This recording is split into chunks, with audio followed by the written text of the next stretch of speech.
As Israeli forces move into Rafah, the last remaining civilian safe zone in Gaza, analysts are in consensus that they are heading towards a devastating defeat. The absence of any resistance attacks on the invading force suggests to them that the conflict may primarily involve the invading forces and innocent civilians, who have been urged to seek refuge in the city for months. If there is no exchange of fire in Rafah, analysts predict that the operation will be perceived as futile and aimed solely at decimating what remains of Gaza. Among the experts weighing in on this conflict is Scot Ritter, who argues that Israel's decision to invade Rafah, despite the dire humanitarian situation, is deeply flawed. He contends that Israeli military planners hoped to achieve complete devastation of Gaza by targeting this civilian stronghold, believing it would secure a material victory. However, Ritter sees the invasion of Rafah as a strategic blunder, exposing a significant moral weakness in the Israeli army and political doctrine. Contrary to the notion that Palestinian resistance battalions are poised for a conventional ground battle with the technologically superior occupying army, Ritter predicts that they will adopt guerrilla tactics, much like those seen in the north and south of Gaza. He believes they will retain their capabilities underground, ready to unleash them once Israel completes its destabilization efforts in the city. During an interview on Dmitry Laskaris's YouTube show, Ritter emphasized the impossibility of eradicating Palestinian resistance, citing their continued ability to launch missiles into occupied Palestinian territories despite being declared defeated. He foresees a prolonged crisis, with mounting international pressure potentially thwarting Israel's attempts to declare victory in Gaza. Ritter also draws parallels between the situation in Gaza and the potential for future military conflict between Israel and Iran. He highlights the advancing missile technology of Iran as a significant threat to its adversaries in the Middle East. Additionally, he commends the Palestinian resistance for their resilience in the face of intense pressure from Israel's technologically advanced forces. Well, first of all, I think we need to reflect on the fact that the actual military strength, organization, and disposition of not just Hamas, but the other resistance forces operating in Gaza are sensitive to that operation, and they don't say, yes, this is how many losses we've had, yes, this is what we've done. They keep it secret for strength, organization, and disposition of not just Hamas, but the other resistance forces operating in Gaza are sensitive to that operation, and they don't say, yes, this is how many losses we've had, yes, this is what we've done. They keep it secret for a reason, to keep the Israelis guessing. This is guerrilla warfare. This is unconventional resistance. And so you don't want to give the Israelis any indicator on whether or not their operations are being successful or not. The reality on the ground is that the Israeli operations have not stopped the resistance in any meaningful fashion. What goes into an Israeli assessment that they have destroyed a battalion is, I think, more reflective of conventional linear analysis than the kind of more abstract analysis that you would have to do when dealing with a resistance movement that is designed to operate independent of central authority, designed to operate underground, designed to hide itself from the enemy and only appear when necessary to carry out a strike against the enemy. If Israel bases their understanding of Hamas and resistance capabilities on a peacetime understanding of above ground structures, then they're missing the point, because Hamas was never meant to survive above ground in a war that involved Israeli troops moving into Gaza. Hamas would always go underground, and I think you have to evaluate Hamas from the underground potential, because that's where their combat potential lies. The United States intelligence estimates. At the same time, Israel came out with their own assessment. The United States said they believe that only 35% of Hamas's combat capability had been eliminated. The Al-Qassam brigades, in discussing with Hezbollah about whether or not Hezbollah needed to intervene, gave Nasrallah a different assessment. They said only 10%. And that was not a statement made for public consumption. It was a statement made, from one resistance organization to another. That may have been overly optimistic on the part of Hamas, but I think the truth lies somewhere in between. That Hamas has lost more than 10% and less than 35% of its combat potential. This means that the Israelis are dead wrong about their assessment of Rafah. And we know this because we know that when Israel withdrew from northern Gaza, Hamas reemerged. When they withdrew from Khan Yunis in the central part of Gaza, Hamas reemerged. What exists in Rafah,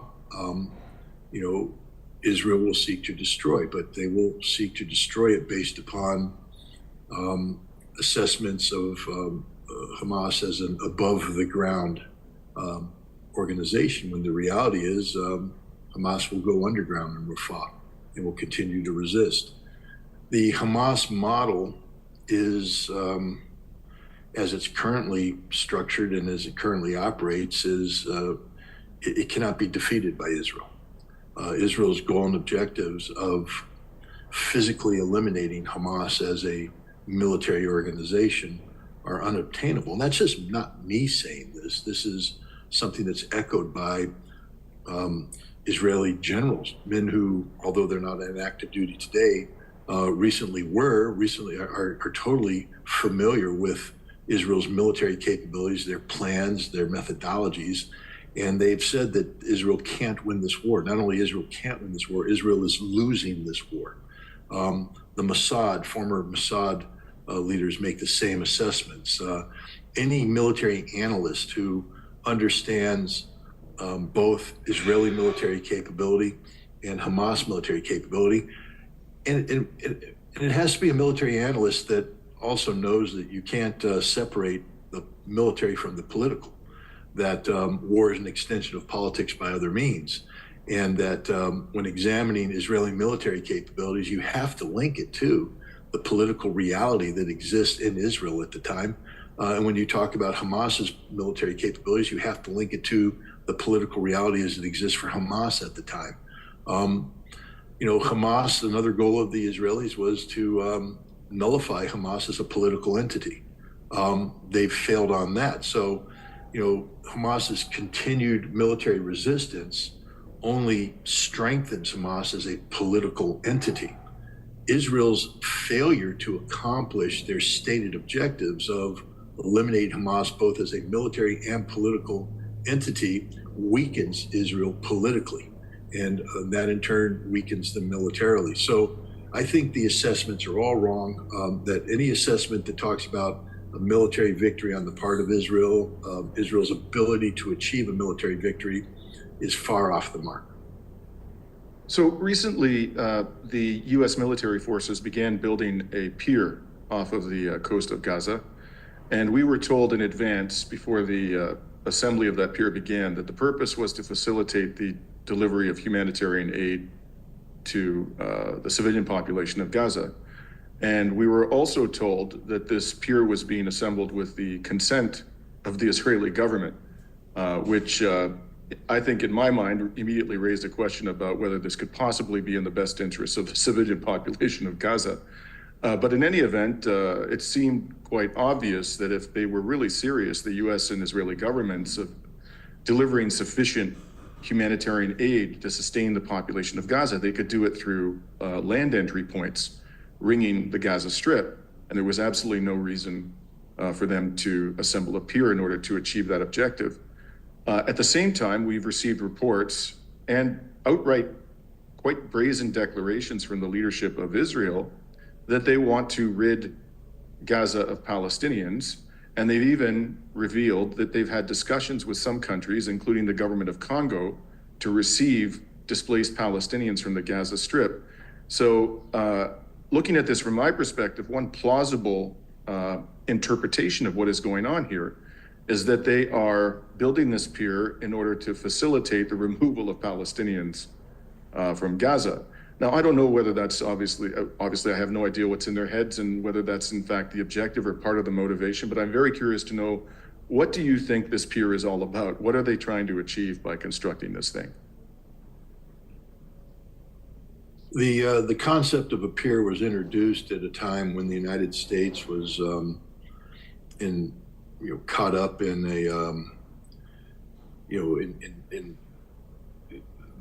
facing the reality that their policy was collapsing. They were facing the reality that Israel was its close ally and friend, was carrying out genocide, and that a large part of that genocide wasn't just the bombs being dropped, but the denial of sufficient humanitarian aid to the Gazan population. And Joe Biden, being a candidate for re-election this year, always holds up his finger to the political wind and sees which way the wind is blowing. And at that time, the decision for the pier, because let's just be honest, it's a nonsensical decision. What does the pier accomplish? It doesn't accomplish anything. As you pointed out, the far more efficient way of getting the goods in is through ground operations, through ground points of entry.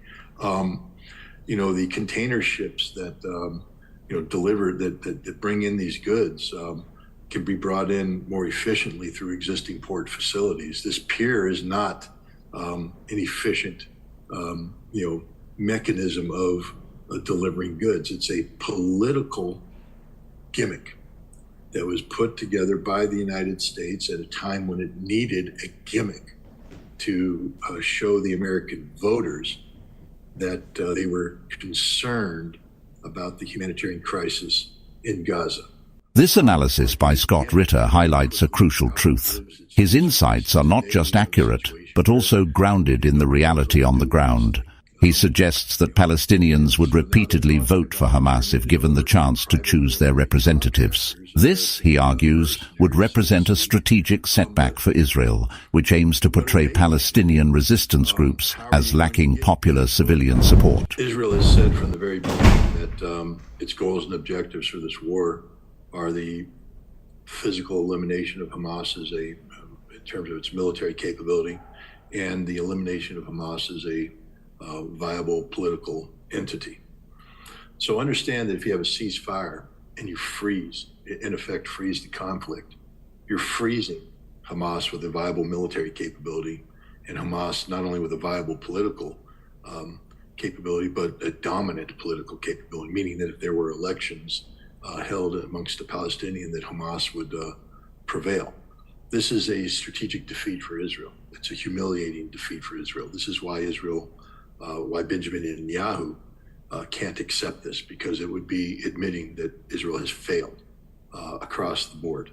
And that's the bottom line here, is that, I believe that the modified Egyptian proposal that was put out there that Hamas agreed to has a permanent ceasefire, and Israel can't accept that. This is why... And the lifting of the blockade, I understand. Lifting the blockade is even... The problem is Israel won't be willing to lift the blockade if there's a viable Hamas military capability, because Israel will maintain that, well, then Hamas will rearm and be able to do October 7th all over again. And they can't trust the Hamas leadership that still maintains political control to honestly broker the transfer of humanitarian goods that somehow the Iranians would resupply Hamas militarily, et cetera. This is the Israeli concern, and it's a reasonable concern. I mean, I'm just telling you, if I were Hamas and I had my military capability, I'd be planning October 7th all over again. You're at war with Israel. Israel is an illegal occupier of your territory. So war is war, but you wouldn't be doing it immediately. But the idea that Hamas would never consider launching an attack against Israel again is absurd, as long as it has a military capability, which is why Israel says that military capability has to be eliminated, but it's not. Israel has shown that it can't. What Israel's playing for right now, I believe, is, it didn't get as much attention in the West as it should have, but, Russia invited Hamas and Fatah, the PLO, to come to Moscow to begin discussions about creating a new political entity that had Fatah absorbing Hamas into something that wouldn't be called Hamas, but would still be influenced by Hamas. Israel, I think, is playing for a face-saving way out of this, to where the entity that they eventually make a ceasefire arrangement or a conflict ending arrangement with isn't called Hamas. And I think Israel would be looking for an arrangement where the military wing of Hamas was verifiably dismantled under some sort of international framework. If that could be done, I think Israel would be able to hold its nose on the rest of it. I mean, it's a humiliation for Israel, because everything that's listed there is what Hamas wanted from the very beginning. It's an absolute diplomatic and strategic and military victory for Hamas from a standpoint of politics, standpoint of humanity. How do you ever live with the amount of death and destruction that's been dealt on the people of Palestine, who have been used as pawns by both sides? I mean, I don't mean to be too harsh on Hamas, but they knew what the hell they were doing from the start. They knew that they were sacrificing the people of Palestine to achieve this victory. And I believe that many of the Palestinian people knew that, but it's one thing to understand that conceptually. It's another thing to bury your baby daughter, your baby son, your wife, your father, your mother, your cousins, not just to bury them, but to recover their bodies from, where they were killed. That tears at the soul. And the Palestinian people have suffered so much. But I will not sit here and pretend at all that Hamas is not blameless in this. Hamas did this just like France allowed the United States and Great Britain to kill 12,000 French civilians on D-Day and kill 60,000 French civilians in the campaign to liberate Normandy. They knew up front that they were going to lose this many people, but they signed off on it because that's the price you had to pay for liberation.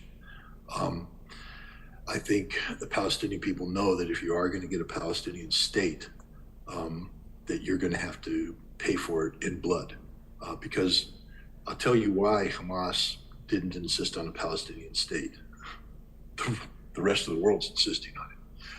Hamas doesn't need to make that a precondition of conflict termination, because the rest of the world has said there must be a Palestinian state. That debate's already engaged in. Hamas doesn't need to distract the world's attention by making that a precondition for conflict termination. The world's talking about a Palestinian state. And there's nothing Israel can do to change that. The Open-Minded Thinker Show concurs with Ritter's viewpoint. We anchor our choice on the fact that during the 2006 election in the Gaza Strip, Hamas was democratically elected to power. Preliminary results gave Hamas 76 of the 132 seats in the chamber, with the ruling Fatah party trailing on 43. This signified a significant political shift in the region. Instead of acknowledging their political shortcomings, the occupying government retaliated by imposing a blockade and subjugating the entire population. Ritter further asserts that Israel perceives no viable option but to dismantle the remnants of Palestinian resistance. He contends that Israel understands that resorting to political and democratic means to resolve the conflict would concede a significant victory to the Palestinians. Even in the event of an election, Ritter suggests, groups opposing Israel must align with the aspiration for the complete liberation of occupied territories to garner popular support. Egypt, President Sisi has been saying that if Israel were to do this, that it would end the state of peace that exists. I think Israel's called Egypt's bluff, just like Israel has called everybody's bluff on this on the issue of the Palestinian people and its ongoing oppression in Gaza. Sadly, I don't think Egypt's going to do what it is permitted to do, which is to declare war on Israel. Israel has committed an act of war. It's an open violation of the terms of peace. Peace should no longer exist between Egypt and Israel, and yet it does. Israel has been able to get away with literal murder in Gaza. The genocidal behavior of the Israeli troops is well documented. It's not even up for debate, and yet the world continues to treat Israel as a legitimate actor on the international stage. And right now Egypt is looking impotent, literally a powerless nation that joins. I mean, it's a beggar. It's a beggar state, and it breaks my heart to describe the country of Gamal Abdel Nasser in those words.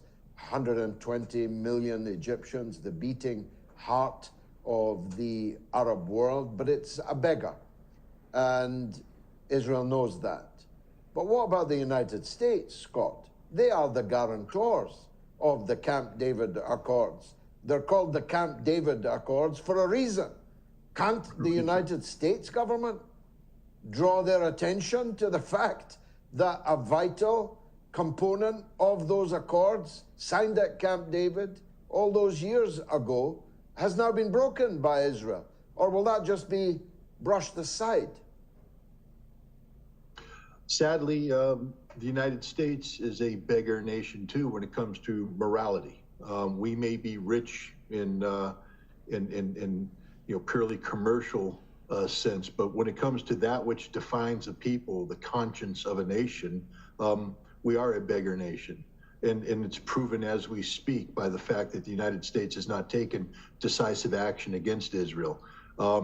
If we are ever to be trusted on the international stage again, and after what has been going on with Israel on Gaza, I would not advocate for trusting the United States as a partner in peace. But if we are to be trusted, we have to stand up for what we commit to. And we have committed as the guarantor, as you said, of this Camp David peace accord, of this peace agreement between Israel and Egypt. And what we're doing now by allowing Israel to get away again with literal murder. This isn't just tanks moving in. They are killing Palestinian civilians as we speak.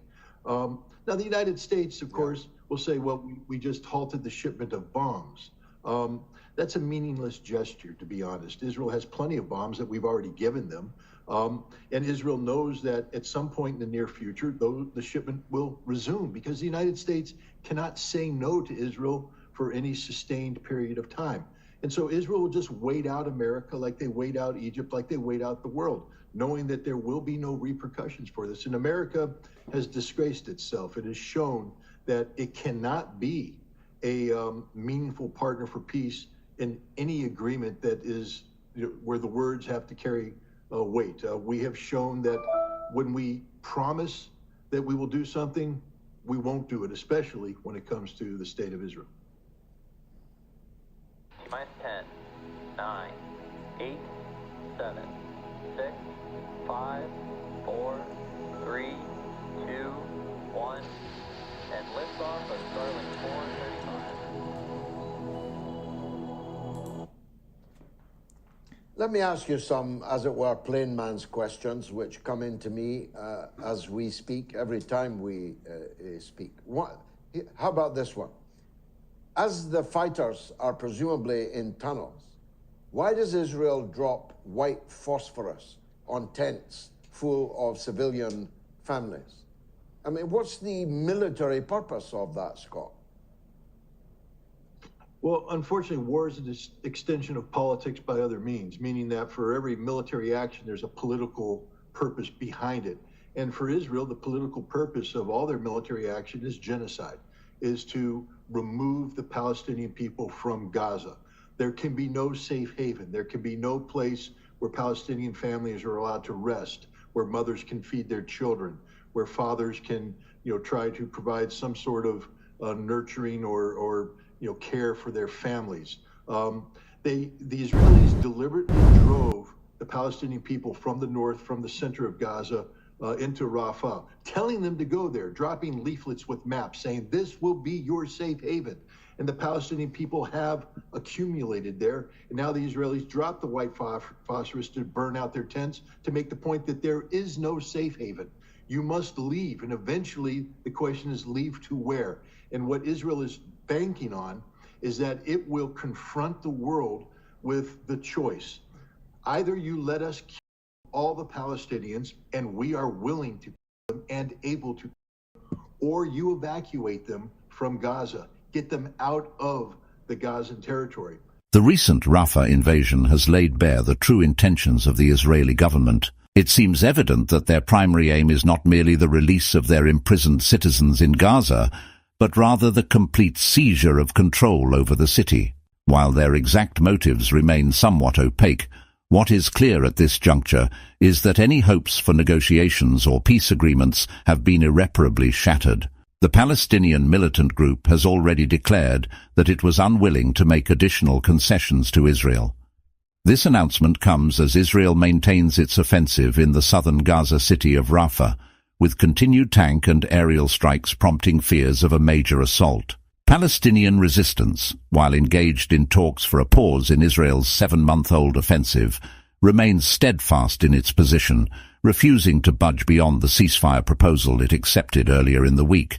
The proposal, accepted on Monday, includes provisions for the release of some Israeli hostages held in Gaza, as well as Palestinian women and children detained in Israel. Izzat el-Rashik, a member of Hamas' political office in Qatar, issued a statement reiterating the group's stance. He accused Israel of lacking sincerity in the negotiations, alleging that it is using the talks as a pretext to invade Rafah and occupy the border crossing with Egypt. The crossing serves as a vital aid route and the sole exit for the evacuation of wounded patients from Gaza. The refusal by Hamas to entertain further concessions underscores the deep-seated distrust between the two sides and the fragile nature of ceasefire negotiations.